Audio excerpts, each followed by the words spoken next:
നമ്മൾ എന്നും കേരളത്തിനുള്ളിലെ വിഭവങ്ങളല്ലേ പറയുന്നത്. കാറ്റും കട്ടനും ഇന്ന് കേരളത്തിന്റെ അതിർത്തി കടന്ന് അങ്ങ് നാഗ്പൂരിലേക്കൊന്ന് പോവുകയാണ്. അവിടെ പോയാൽ പോഹ കഴിച്ചു വരാം. ഏത് നാടും അവരുടെ തനതായ ഭക്ഷണത്തിലൂടെ അടയാളപ്പെടുത്തപ്പെടുകയാണ്. നാഗ്പൂരിന്റെ സ്വന്തം പോഹ കഴിക്കാൻ പോകേണ്ടത് നഗരത്തിൽ തന്നെയുള്ള രാംജി ശ്യാംജി ഇരട്ട സഹോദരന്മാരുടെ കടയിലേക്കാണ്. അതിവേഗം തയ്യാറാക്കാവുന്ന പ്രാതലാണ് പോഹ. ഏതു നേരവും കഴിക്കാവുന്ന ഭക്ഷണവുമാണ്. പോക്കറ്റും ചോരില്ല. അപ്പോ പോഹ കടയിലേക്ക് പോകാം.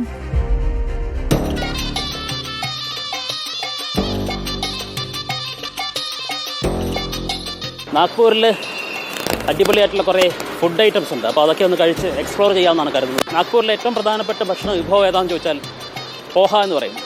പോഹ എന്ന് പറഞ്ഞാൽ വളരെ ചിലവ് ചുരുങ്ങിയ രീതിയിൽ നമുക്ക് ഒരു നേരത്തെ ഭക്ഷണം കഴിക്കാൻ കഴിയുന്നുള്ളതാണ്. അതിന് ഏറ്റവും ബെസ്റ്റ് സ്ഥലം ഏതാണെന്ന് നോക്കിയപ്പോൾ കിട്ടിയ ഒരു സ്ഥലം രാംജി ശ്യാംജി പോഹേവാല എന്ന് പറയുന്ന 1930കളിൽ തുടങ്ങിയ ഒരു കടയുടെ പേരാണ് ഇൻ്റർനെറ്റിൽ നിന്ന് കിട്ടിയത്. അവിടെ ഇപ്പം എന്താണ് സംഭവിക്കുന്നത്, വലിയ തിരക്കുണ്ട് എന്നാണൊക്കെ നമ്മൾ അറിയുന്നത്.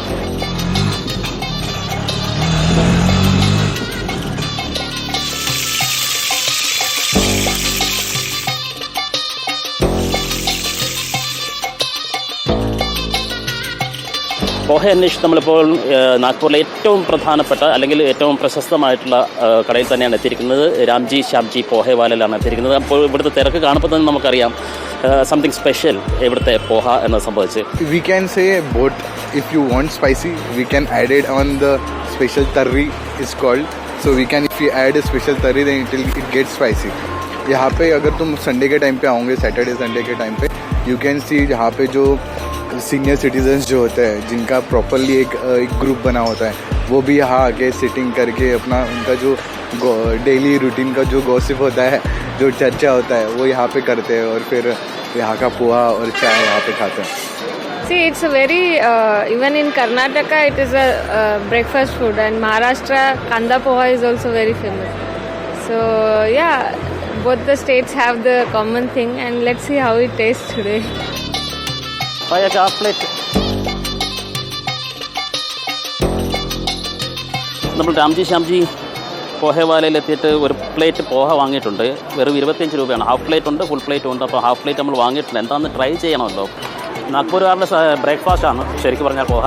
അപ്പോൾ ഇത് സംഭവം എന്താണെന്ന് വെച്ചാൽ പാതി വേവിച്ച അരിയാണെന്ന് തോന്നുന്നു. അതാണ് എൻ്റെ ഇൻഗ്രീഡിയൻസ് പറയാം. ഒരു പകുതിയോളം തക്കാളിയുണ്ട്, പിന്നെ ഉരുളക്കിഴങ്ങ് ചെറുതായിട്ട് അരിഞ്ഞുണ്ട്, ഒണിയൻ നമ്മുടെ ഇഷ്ടമാണ്, സവാള ഇഷ്ടമുള്ള നമ്മൾ സവാള അരിഞ്ഞിടുക.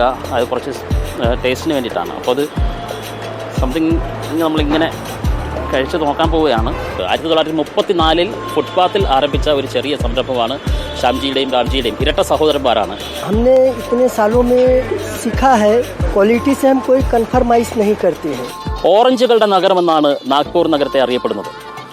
ഫ്രൂട്ടിൻ്റെ പേര് മാത്രമല്ല, തനതായിട്ടുള്ള ഒട്ടേറെ വിഭവങ്ങൾ നാഗ്പൂരിനുണ്ട്. ഓരോ തവണ വരുമ്പോഴും ഒന്നും മിസ്സാക്കാതെ മുന്നോട്ട് പോകണമെന്നാണ് പറയാനുള്ളത്. ക്യാമറമാൻ വിനായകനൊപ്പം അനൂപ് ഷൺമുഖൻ, റിപ്പോർട്ടർ, നാഗ്പൂർ.